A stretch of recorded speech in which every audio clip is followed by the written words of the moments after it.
Olá, sejam muito bem-vindos a mais um podcast Segredos de Justiça.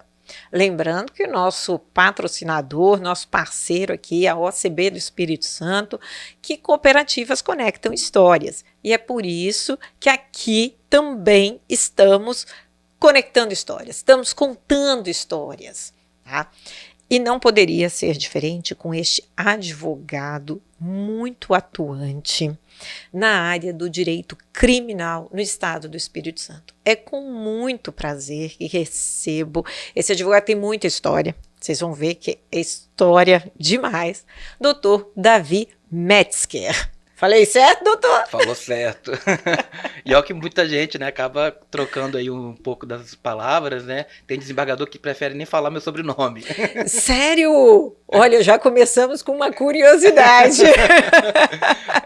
Mas eu agradeço o convite. Para mim é uma honra poder estar aqui, né? Um podcast extremamente conhecido, as pessoas procuram saber, ouvem. Então eu agradeço imensamente o convite. Eu que agradeço a sua disponibilidade de estar aqui conosco, porque assim, lendo assim uma prévia aqui das suas histórias, é muita história, doutor. A área criminal traz, né, muita história, né? Mas vamos lá, como é que você pensou no direito? Conta pra gente brevemente aí sua trajetória, há quanto tempo você advoga, conta pra gente um pouquinho dessa sua escolha pelo direito. Então, é até engraçado, até porque as pessoas, Davi, por que você escolheu o direito? Eu escolhi para ser delegado federal e hoje eu sou advogado criminalista. Olha, você queria ser delegado federal? Meu objetivo, eu comecei o curso de Direito, na verdade eu fui pro curso de Direito, um pouco da influência da minha irmã que fez o curso, na época era a única, sabe, acho que até hoje praticamente é uma das poucas que escolheram o Direito, né, para fazer como ensino superior, e aí eu falei, também eu acho que vou pro Direito. E eu comecei a ler um pouco, pesquisar e vi a atuação do delegado federal. Me interessou. Falei, vou fazer o curso de Direito para ser delegado federal. Nossa! Eu lembro até que no primeiro período de Direito, eu já comecei a estagiar no primeiro período, e eu pegando uma carona com o juiz, o juiz até falou assim, Davi, você quer ser delegado federal? Eu falei, quero. Então eu já começo a estudar agora para ser delegado federal. Ele falou, eu comecei o curso de Direito para ser juiz. Então eu estudei desde o primeiro período para ser juiz. E fui. E eu lembro que no final do curso de Direito, o professor falou assim, vocês vão querer concurso ou advogar? Eu falei, eu quero concurso, quero ser delegado federal. Mas enquanto isso, vou advogar. Ele falou, não vai. Porque se você for, você vai gostar e não vai querer sair. Aí eu falei, olha... Esse acertou, hein? E aí eu falei, vamos lá. Terminei o curso de Direito. O que eu vou fazer da vida? Eu estagiei durante toda a graduação, 5 anos. E o que eu vou fazer da vida? Não sei o que eu vou fazer. Aí eu falei, eu passei no exame de ordem, também tem uma história interessante no exame de ordem, que eu não queria fazer de jeito nenhum. Você não queria fazer Não queria fazer o exame de ordem. Porque você queria ser delegado federal? Fiz por uma pressão, assim, da época de pessoas que estavam ali próximas a mim. Falei, já que você quer que eu faça, então vou fazer. Vou fazer o exame de ordem. Me inscrevi, mas também não vou estudar, não.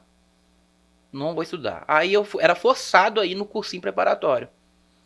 Passei na primeira fase.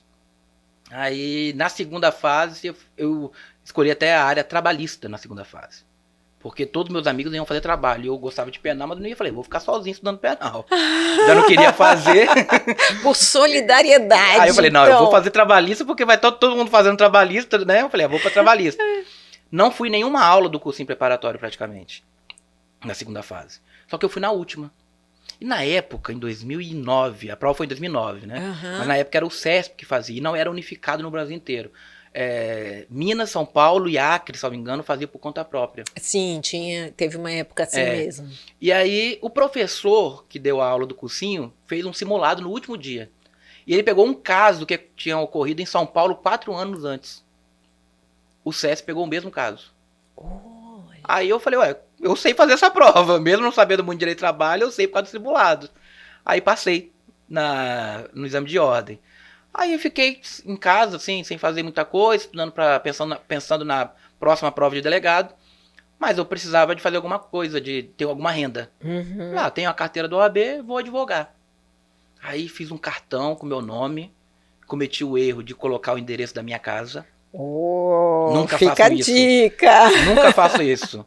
né? Até um dia que um cliente foi lá na minha casa. Aí complicou, né? Aí eu falei, opa, não vou usar mais endereço. Da área criminal, Da o área cliente. criminal. Eu consegui o alvará dele, consegui a soltura dele, a liberdade dele, né? Aí ele saiu o alvará e eu comentei com a esposa. Falei, quando ele sair, pede pra ele me procurar. E ele realmente foi me procurar, só que na minha casa. Ele falou, doutor, você colocou o endereço lá eu achei que era o endereço do escritório, né? Aí, sábado de manhã, tô lá em casa, minha mãe deve ter um cliente só te procurando. Aí eu fui, quando eu olhei lá de cima assim, o meu cliente, o que tava preso. Eu falei, Pagui, tá fazendo aqui? Vim aqui, você falou que queria conversar comigo. Podia ser segunda, eu ir na sua casa. Então eu sempre até falo com os meus alunos, né? Não coloca o endereço da sua casa na petição, qualquer cartão e nada. Mas eu fiz isso. Um erro, né? Aí fui, entreguei meu cartão pra todo mundo que eu via. E eu trabalhei muito tempo no Fórum da Serra, né? A minha graduação toda eu estagiei lá. Aí eu fui lá pro Fórum... Eu ia até lhe perguntar, o seu estágio todo foi dentro de instituições públicas, no Fórum? Não foi escritório nem nada. Foi sempre no mesmo local ou foi você... No Fórum da Serra, e aí eu rodei em vários pontos ali do Fórum, né? Fui pra Vara Civil, Vara Criminal, Juizado, Secretaria do Fórum.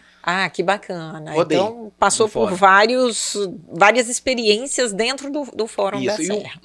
Na verdade, foram 4 anos. O último ano eu fiquei no Ministério Público em frente ao Fórum. Na mesma região. Em frente ao Fórum. Mas também aí vi a atuação do Ministério Público. Que foi legal. Muito, assim, foi riquíssimo pra mim, né? Eu recomendo, mas eu recomendo que possa pegar também a Defensoria Pública. Pra ver um pouco, pelo menos, da prática da advocacia. E o que eu não fiz. Aí eu entreguei meu cartão pra todo mundo ali que eu conhecia na Serra. Em meia hora eu resolvi isso, só que pra voltar da Serra, né, quem conhece, é um trânsito pesado. Falei, eu vou esperar alguém aqui de carro voltar, não tenho o que fazer em casa, vou ficar aqui aguardando a pessoa voltar, descer ir pra Vitória de carro. Aí fiquei aguardando, quando fiquei aguardando, uma escrevente na época, né, ninguém queria ser advogado da ativa ou ad hoc. Aí tinha que correr atrás de alguém que não tinha poucos defensores. Aí a escrevente chegou e falou, Davi, você tá advogando? Eu falei, tô advogando. Era estagiário, né? Tô. Vamos fazer uma audiência lá pra mim? Eu falei, fazer audiência? Mas eu nunca fiz. Eu sempre fui ali no computador, né? Eu nunca fiz audiência. Eu ouvi uma testemunha só. Eu falei, você ouviu uma testemunha? Primeira audiência. Vamos lá, minha primeira audiência. Fui lá na vara lá, tal, na audição de audiência.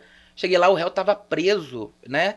E algemado, e na época, assim, uniformizado, algemado, que até me trouxe um desconforto ali, que eu falei, não era assim que eu trabalhava nas varas criminais, eu não fazia audiência, eu sempre caía no cartório. Tá. Aí, cheguei lá, sentei do lado dele e tal, o juiz começou a fazer pergunta pra testemunha, era um caso de porte de arma, isso foi em 2009, né?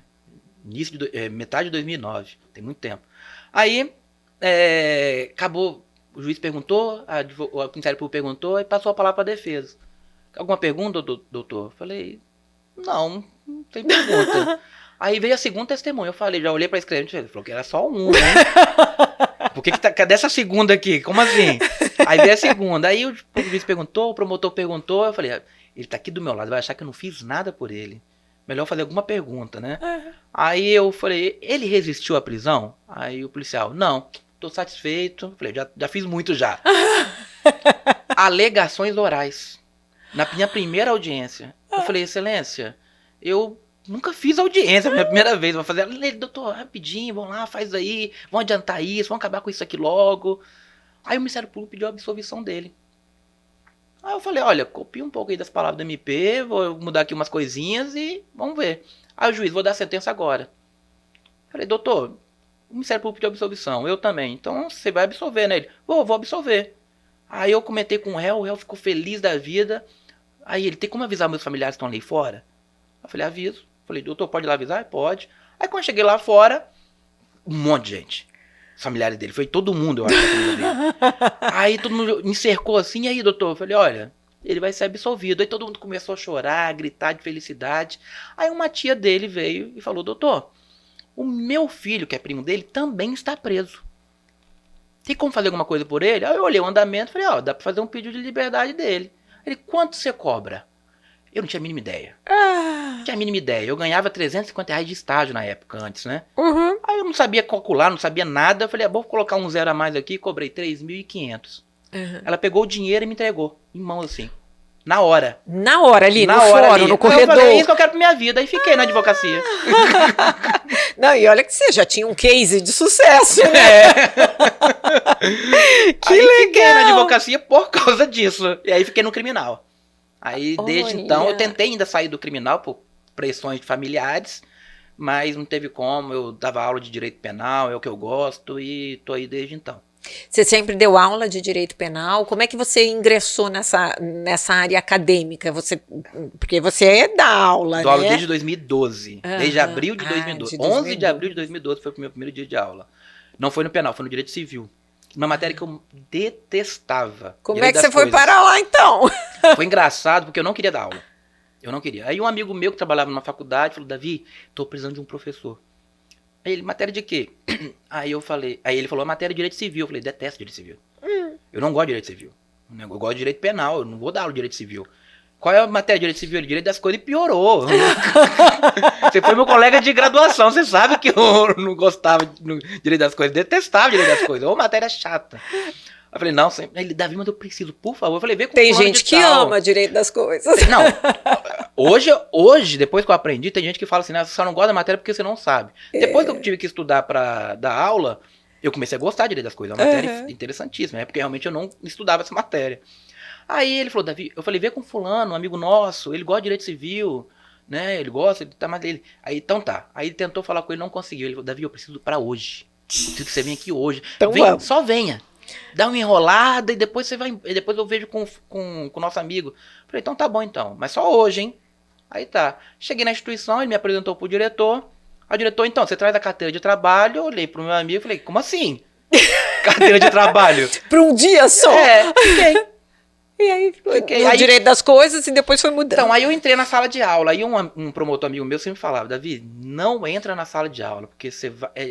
A expressão dele é igual cachaça. Uhum, é isso aí. Aí eu entrei e não saí mais. Aí fiquei com o direito das coisas, até surgir a matéria de direito penal vaga, né? Mas eu comecei a estudar direito das coisas, comprei vários livros e li. Aprendi a matéria mesmo, para poder ter que ensinar. E comecei a gostar mesmo da matéria de direito das coisas. Fiquei 3 anos dando aula dela. Depois até surgiu matéria de direito penal, não, vou continuar porque eu gostei. Olha, gostei, que legal. Realmente, meu pai já atuava também nessa área. E, enfim, depois surgiu vaga no direito penal e fiquei. Seu pai também era advogado? Não, meu pai é engenheiro, mas ele cuidava da parte urbanística. Ah, que legal. Direito urbanístico, bem relacionado ao direito das coisas. Aí eu pós-propriedade. Então eu acabei vendo um pouco da prática dessa matéria do direito das coisas. Gostei, mas depois que surgiu a vaga, né, a matéria do direito penal e processo penal, aí eu fui para essa matéria. Fiquei um tempinho, mas depois já teve algum caso que interligava direito das coisas com penal? Sim, já tive. Já? Principalmente questão de posse, né? Na posse, ocupação, invasão, entendeu? Invasão de domicílio, mas lesões corporais, ameaça em razão de invasão de posse. Então, invasão de propriedade, perdão. Então eu já tive uma coisa com a outra. Essa questão da posse, realmente pode causar muita. E tem muito. Tem uns crimes, né, legado à posse mesmo. Né? Isso mesmo. Então, ali a questão das águas, também da propriedade, enfim. Então eu. Divisa de propriedade, já não deu muita briga, já pegou. Ameaça, morte. Então já conseguimos fazer ligações do direito das coisas com o direito penal. Ah, que bacana. Doutor, direito criminal é muita adrenalina? 24 horas, né? Diversas vezes já saí de madrugada pra ir em delegacia. Sério? 24 horas. Pra quem Hoje em dia tem gente que, né, não quer mais saber de flagrante de madrugada. Mas no início, por exemplo, diversas vezes era de madrugada, chegava 11 horas da noite, saía 5 da manhã. Eu tive muito isso. Mas 24 horas de adrenalina é uma paixão mesmo, né? A gente fala, né, que você se apaixona pelo direito penal e se casa com o direito civil, né? Eu quase fui isso, né? Mas casei mesmo com o direito penal. Não tem férias, criminalista. Dificilmente. Tem gente até que consegue tirar alguns dias. Eu, por exemplo, eu acho que eu nunca consegui tirar realmente férias no recesso, nada. Ou eu estava atuando, ou eu estava escrevendo sobre o direito penal, porque teve ali em 2020, era um momento que não surgiu muitos clientes no início de janeiro, mas veio a lei anticrime. Então eu tive que me preparar, estudar, tanto que eu até escrevi um livro sobre a lei anticrime exatamente em janeiro, escrevi em janeiro. Rapaz, no meio dessa correria, você ainda conseguiu... Você tem 2 livros publicados, Tenho 2 livros isso? publicados. Um sobre a lei anticrime, que foi prefaciado pelo grande professor Rosemar Alencar, juiz federal lá em Alagoas. E um outro que é o que teve mais repercussão, que foi o habeas corpus criminal, habeas corpus na prática, habeas corpus na prática e jurisprudência criminal, prefaciado pelo ministro Sebastião Reis Júnior, ministro do STJ. Esse livro teve uma grande aceitação no mercado, muitas pessoas compraram, gostaram. É um livro voltado a explicar um pouco sobre o que é habeas corpus e falar sobre a jurisprudência criminal comentada nos tribunais superiores. Que bacana. Nossa, muita... E me conta uma coisa, alguma história engraçada, inclusive... Que história é essa de alguém ter te ligado de dentro do presídio? Não, então, no início da advocacia criminal, né, tudo é novidade. Né, você vai lidando coisas que você nem imagina. Eu me lembro, tem várias histórias. Eu me lembro tinha um presídio aqui no estado, chamado, nem era um presídio, uma delegacia. Ficava ali em Vila Velha, esqueci o nome do bairro, não é... esqueci o nome do bairro ali em Vila Velha. E era um presídio assim, muito antigo. Eu lembro que eu fui lá por volta de umas 11 horas da manhã falar com um cliente meu que estava preso lá. Cheguei lá, parecia cena de filme. Um policial com a camisa meio aberta, florida, meio que dormindo na cadeira assim na frente. Aí eu cheguei assim, eu olhei, pois não, bom dia. Ele, bom dia, o que você quer? Sem movimentar nada. Eu tô num filme, não tô sabendo, né? Aqueles condados nos Estados Unidos, antigos, mas, né? Se a gente pensasse a imagem... Aí eu olhei assim, pois não, eu falei, vim conversar com um cliente meu. Ele, agora? Eu falei, agora. É porque eu vou ter que acordar eles, né? Eu falei, olhei no relógio, 11 e pouco. Sim. Falei, mas estão dormindo ainda? Doutor, eles trabalham a noite toda.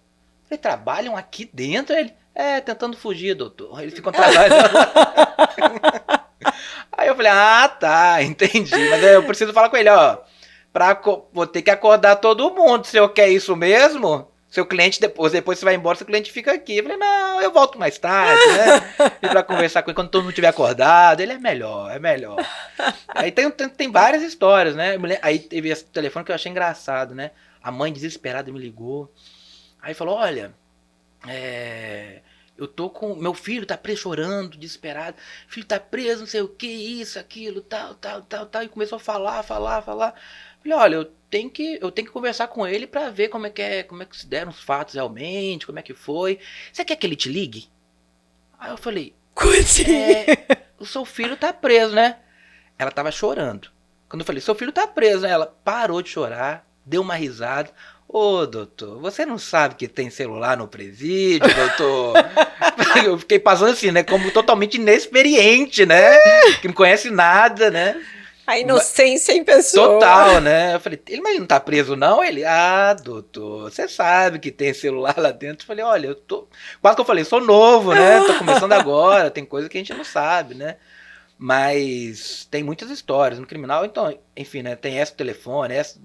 e tem histórias não tão alegres, né? Também tem algumas histórias assim que, por exemplo, DPJ de Vila Velha. Eu lembro que quando eu comecei a atuar no DPJ de Vila Velha, cabia 16 pessoas, se não me engano. E tinha 330. Assim, era algo absurdo. Eu peguei os contêineres de Novo Horizonte para visitar. Foi tenso, né? Mas tem várias histórias. Tem uma história, né, de não era meu cliente, né? Mas ele demorava a sair da cela quando a advogada chegava. E aí o agente falou, né? É porque ele se arrumava todo para quando ela vinha, né? Ele se arrumava todo e tal. Então tem muitas histórias assim de dentro da unidade prisional, com clientes na área criminal, né? Que você deixar, você fica dias contando, né? Não, nos conte, compartilhe histórias conosco. Mas tem, por exemplo, eu atuei por um caso no Rio de Janeiro, e isso foi engraçado. Engraçado assim, né? Um caso não é engraçado, óbvio, né? Ele estava sendo acusado de matar o embaixador grego lá no Rio. Oh, Um caso sério, sério? repercussão. Aham. Aí ele já estava Foi até 4 anos. noticiado em Foi, mídia. foi bastante famoso. E aí ele já estava preso há uns 4 anos e meio, quase 5, 4 anos e meio, quase 5 anos. E ele me contratou para habeas corpus, né? Que é onde meu foco de atuação. E eu entrei com habeas corpus, negado no TJ do Rio, negado no STJ. Chegou no STF, o ministro Marco Aurélio concedeu a liminar. E aí causou uma surpresa para todo mundo. E até ele sair, demora lá no Rio, né? Ele fica, eu dei a notícia para ele e ainda demorou acho que uns 3 a 4 dias para ele sair. Aí nisso ele comentou com a cela inteira. Oh, Aí todo mundo veio me procurar. Eu falei, opa, bom, né? a Excelente. cela inteira, vou Todo esvaziar. mundo da milícia. Todo mundo acusado de milícia. Eu falei, rapaz, onde é que você tá preso, hein? Como é que é esse negócio aí, né? Aí ele falou, não, doutor, é porque, como é um caso aqui de repercussão, e um dos corréus é policial militar, né? Aí eles me colocaram dentro da cela de milícia, né? Onde ficam os milicianos. Eu falei, ah, tá. Porque eu falei, ué, rapaz, eu achei que você estava preso no presídio, né? A cela normal, aqui em Bangu e tal, né? Não, eu falei, rapaz, só miliciano que procurou. Assim, foi uns 10 a 15 da milícia que me procuraram, né? E eles têm as regras próprias, né? Eu, por exemplo, não poderia fazer defesa no processo. É porque precisa O ser advogado militar, deles né? lá, Também. não, o advogado Dá. deles lá e tal. Mas era pra Ah, habeas corpus. Mas eu achei engraçado que, assim, meu telefone não parou. Vários da milícia me ligando. Porque ele tava... ninguém acreditava que ele fosse sair tão, assim, em habeas corpus. Então foi uma decisão importante lá que a gente conseguiu e que repercutiu ali nas milícias, né? e você chegou a atuar junto com o advogado do... Não, nesse Uhum. caso do acusado lá, do acusado de matar o embaixador grego, esse eu tava fazendo a defesa mesmo dele. Sim. Porque ele não era da milícia, né? Ah, Ele tava preso só os junto demais. com as outras pessoas. Eu nunca fiz defesa deles lá, não. Ah, tá. Eu fui contratado para habeas corpus. Para Ah, habeas corpus eu fui entendi. contratado por vários deles. Mas a Aham. defesa em si eu não cheguei a fazer, não. Ah, entendi. E, e me conta uma coisa, você falou aí que que você dá aula, né? Uhum. Você leva esses casos assim para júri simulado? Você faz isso dentro Olha, júri da simulado eu sua... fiz muito. E fiz júri no próprio salão de júri. Eu pedi autorização ao juiz da titular, né, da vara competente de júri, e eles autorizavam, eles gostavam até, né, que os alunos iam assistir o júri para ver como é que é, depois a gente fazia um júri lá dentro do salão do júri, com autorização da direção do fórum, do próprio juiz titular. Eu lembro uma vez que a gente fez um simulado, e aí alguns advogados entraram no salão do júri, Achando que achando era que era um júri caso. real. Ele, mas esse juiz tá tão novo. Que legal. Aí eles me procuraram, que alguns me conheciam, eu falei, não, é simulado. Ele, metade levantava e ia embora, quando via que era simulado. Mas era bem legal, a gente fazia júri simulado. Eu não levo os casos do escritório para a sala de aula, Claro. por questões de confidencialidade, mas a gente pegava casos arquivados, públicos, mas já arquivados há muito tempo, e fazia júri desses casos, até para trazer uma certa... uma proximidade do que é real. Aí então a gente fazia isso, fazia muito júri simulado, quando eu dava aula na área de prática penal.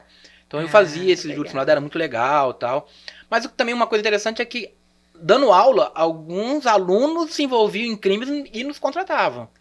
Olha só. Tinha que acontecer isso. Por exemplo, teve porque o professor passa a ser uma referência, Exato, exatamente. Teve um caso de muita repercussão no estado em 2015, né? Que foi um policial militar acusado de matar a namorada. Uma jovem, né? Um caso lá, foi 2015, se não me engano.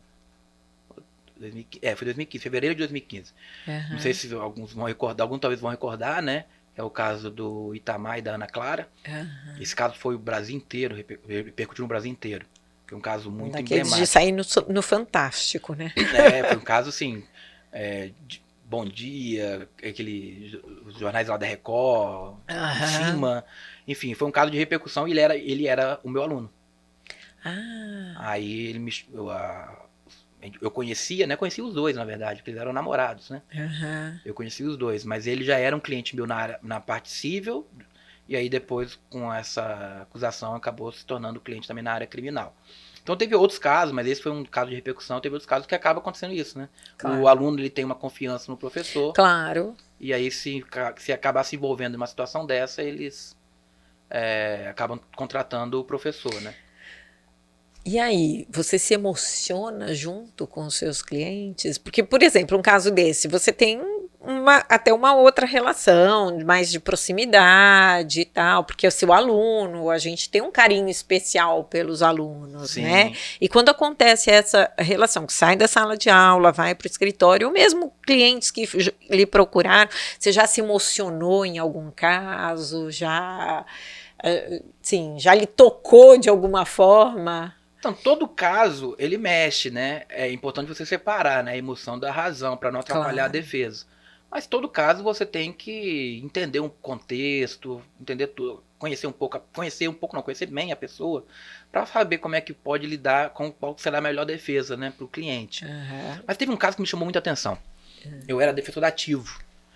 Eu fui muito tempo defensor ativo na varas criminais da Serra, durante a segunda e a quarta, porque na época ninguém queria ser. Ninguém recebia, e quando pagava 400 e poucos reais pro processo, isso em 2009, 2010, ninguém queria ser. Tinha pouco defensor público, então ficava o juiz no corredor, tentando puxar. Eu lembro que quando eu era estagiário, o juiz saía no corredor, os advogados todos se escondiam. Ninguém queria ser dativo ou ad hoc, ninguém queria ser. E depois daquele caso que eu contei, eu gostei do aprendizado, falei, olha, você tá sem defensor aqui, eu me coloco à disposição. Pra mim vai ser um aprendizado, não tô lidando com dinheiro, não. Vai ser um aprendizado, né? Assim, é complicado se lidar com... Você aprender lidando com a liberdade dos outros. Sim, né? claro. Eu não recomendo. Eu fiz isso lá no início, mas eu não recomendo. É importante você ter alguém experiente do seu lado.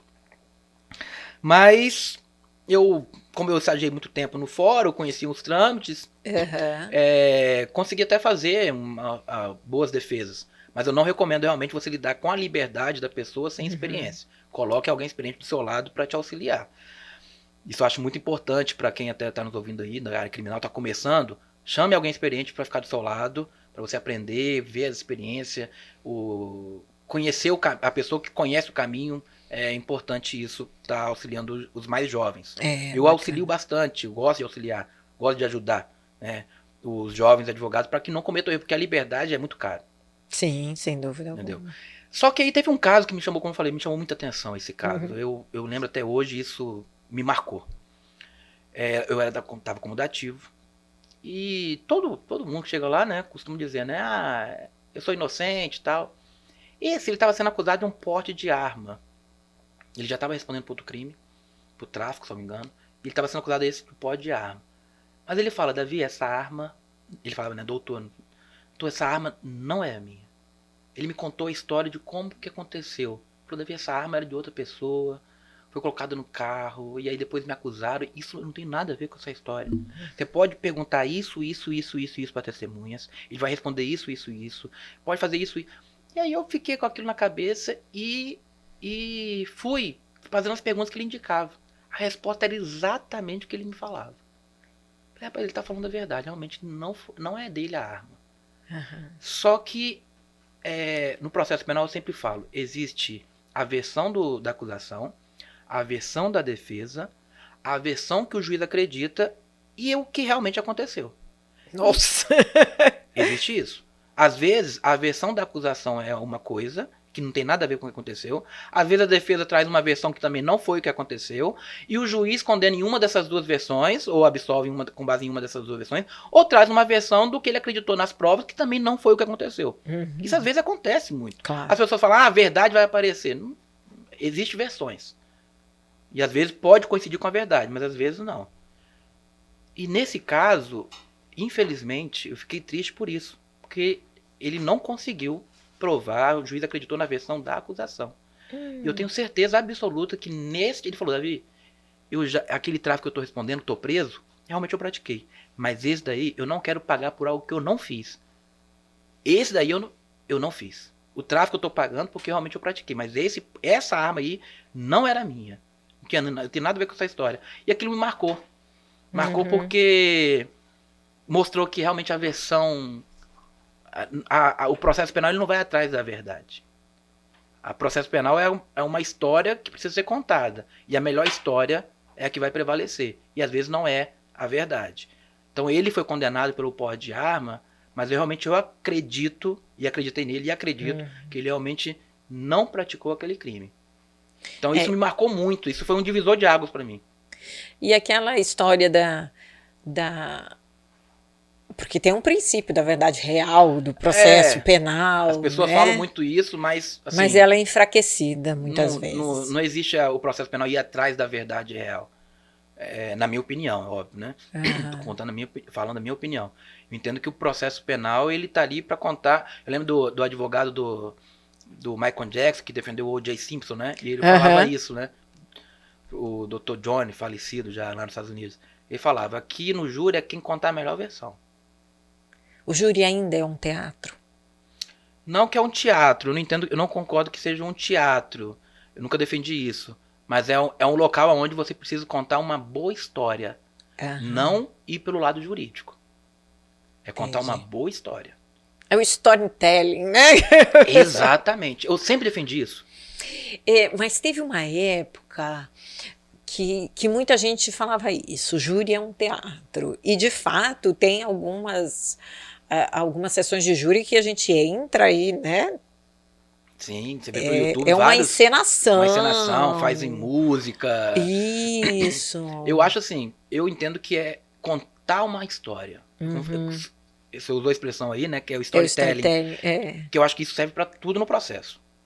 Se você conseguir contar uma boa história dentro da sua petição, porque os assessores estão cansados, são vários processos, os desembargadores, juízes, vários processos. Então, se você vem com aquelas questões jurídicas que ele já sabe, ele vai cansar. É igual pegar um livro. Pega um livro e você vai ver uma história, aquela história que você já sabe, você não vai querer se interessar. Agora, quando é uma história bem contada, você fica preso, você segura.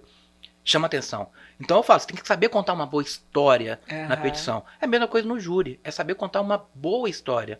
Entendi. E a sua versão tem que ser bem contada, para ser contada melhor do que a versão do promotor, e caso haja divergência, e você convença os 7 jurados. E aí no júri esse que é o ponto.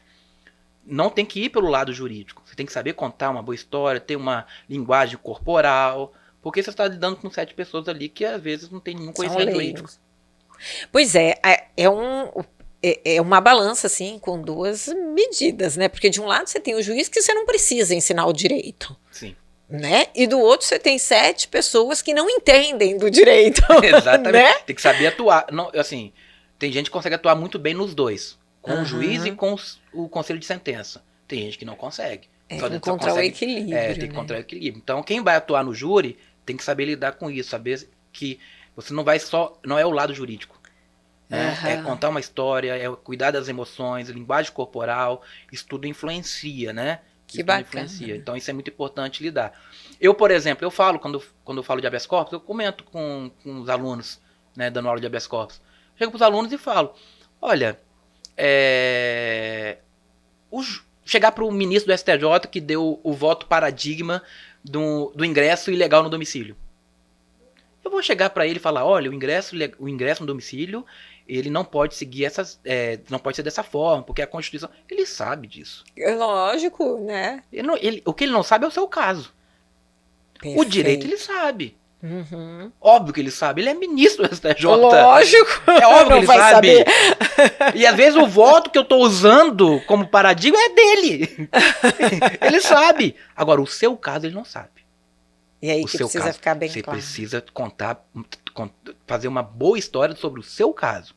Isso ele não sabe. Você precisa chamar atenção para o seu caso. Aí sim, você pode pontuar aquilo que ele vai visualizar assim, melhor para declarar aquela nulidade ou conceder, enfim, alcançar o êxito. Mas aí você tem que saber contar, ter uma boa história para o seu caso. O seu caso ele não conhece. Olha que legal, bem bacana. E você também é pesquisador de concessões em habeas corpus e recursos nos tribunais superiores. Isso. Como é que é esse trabalho? Conta pra gente. Então, eu comecei em 2019, perdão, final de 2019. Eu comecei a pesquisar jurisprudência e achava isso interessante.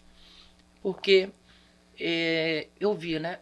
Eu via as decisões dos tribunais e eles falavam assim, né? Nas decisões, esse caso aqui tem essa particularidade. portanto eu vou aplicar essa tese que veio no julgado. Falaram, então eles vivem baseando nos julgados, né? Falei, deixa eu conhecer esses julgados aí. E aí eu comecei a pesquisar, mas isso acabou me relembrando 2 ensinamentos que eu tive durante a graduação. Um com um professor de Direito do Trabalho, o professor hoje procurador Bruno Fonseca Gomes, e um juiz de direito com quem eu atuei, o doutor Gustavo Procópio. E eles falavam, Davi, você tem que pesquisar a jurisprudência. O professor Bruno falava, conheça a jurisprudência dos tribunais superiores. O doutor Gustavo, ele falava, Davi, você tem que conhecer a jurisprudência. Vamos fazer um banco de dados de jurisprudência, Davi? Vamos fazer? E eu vi a pesquisa, né, e lembrei e falei, vou pesquisar a jurisprudência. Comecei a pesquisar. Eu me apaixonei pela pesquisa. E aí eu foquei, vou pesquisar concessões em habeas corpus e recursos em habeas corpus, no STJ e STF. Porque eu não vou conseguir dar conta de tudo, dos tribunais. Lógico. E aí eu comecei a pesquisar. E aí eu fui aprimorando a pesquisa. Em 2020 eu pesquisei STF de uma maneira organizada e foi aí que surgiu o livro. E pesquisei também STJ, STJ e STF, mas STF com um pouco mais de organização. 2021 eu mantive STF, STJ da mesma forma. 2022 eu melhorei um pouco a pesquisa no STF e descobri consegui melhorar a pesquisa no STJ também, mas STF eu melhorei a organização da pesquisa em 2022. 2023, agora esse ano, é onde eu consegui organizar de uma maneira assim bem eficiente, na minha opinião, a pesquisa no STF e também no STJ. Só que assim, STJ é complicado porque STF, por exemplo, a média de concessões no ano, 1.000. STJ é a média 1.000, chega, por exemplo, em fevereiro, já ultrapassamos 1.000 no STJ. Entendi. Então o número é muito maior. Muito maior. Mas eu consegui organizar essa pesquisa e catalogar todas as decisões. Catalogar por tema. Colocando o tema, quem impetrou, qual estado, qual foi por que decidiu daquela forma, fazendo um pequeno resumo, quem foi o ministro, qual foi o tipo de decisão, quando ele deu, qual o tempo médio da impetração até a concessão. Então eu consegui organizar todos esses dados e aí as pessoas começaram a falar, Davi, tô com um caso assim. Opa, tem um julgado assim. Tô com um caso assim, tem um julgado assim.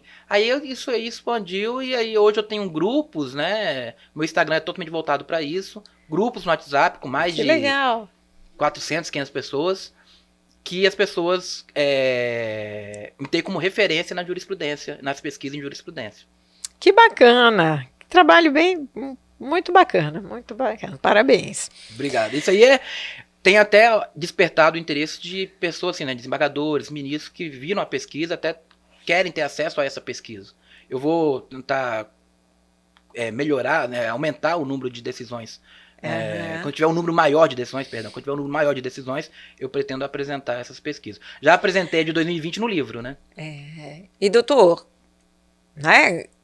É uma área também a ser explorada pelos advogados, pelos bacharéis, a pesquisa, né, dos entendimentos. Pesquisa empírica, isso precisa ser muito... as pessoas precisam fazer essas pesquisas. Que bacana. Eu gosto muito dessa pesquisa empírica. E aí acabou dando um foco, né? Hoje, por exemplo, meu foco é habeas corpus, e aí vários advogados até me procuram para isso.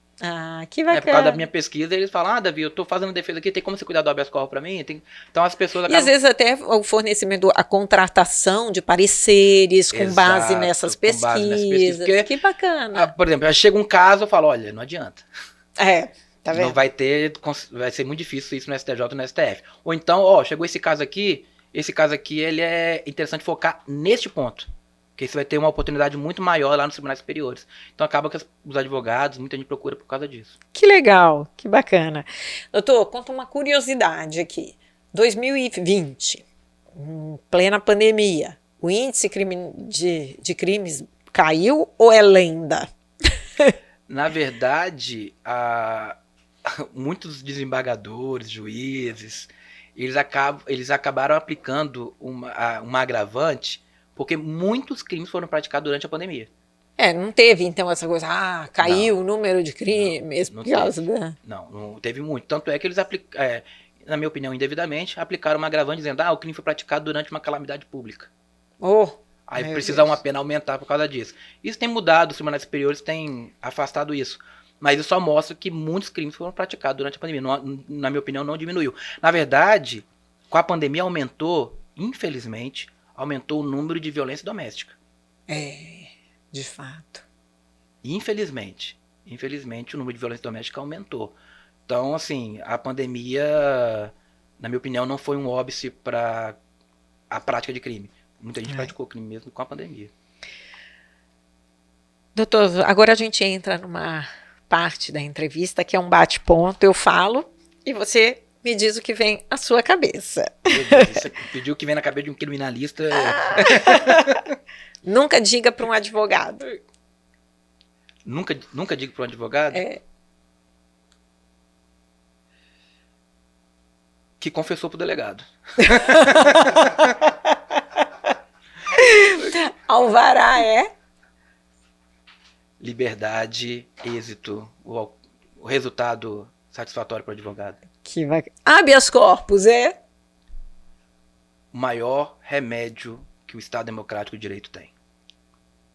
Justiça é? Justiça é aquilo que as partes no processo almejam, mas que, na minha opinião, não vem através de um processo. O que diria para quem está começando hoje? Estude muito doutrinas boas. E vou ser bem sincero, eu falo com todo mundo que está começando no curso de Direito, estagia na Defensoria Pública. E se você é formado, na minha opinião, se você é formado, está começando na advocacia, estude gestão. Para mim é o mais importante.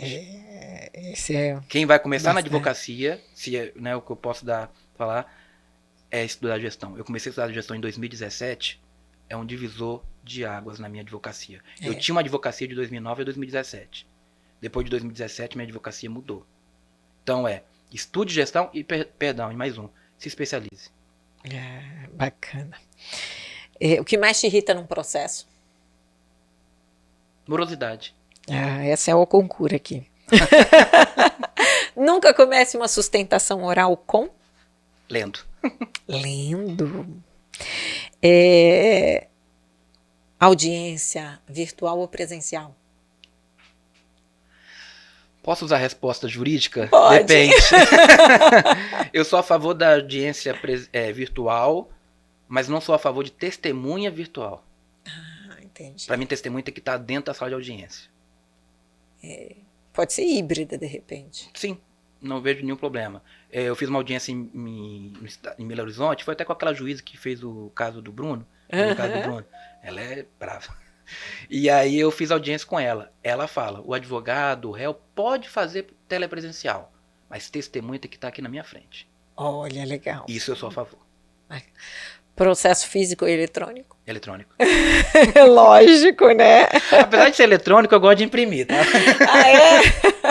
Alguns casos, a maioria dos casos lá eu faço a impressão do processo, mas é eletrônico. Um livro que te marcou?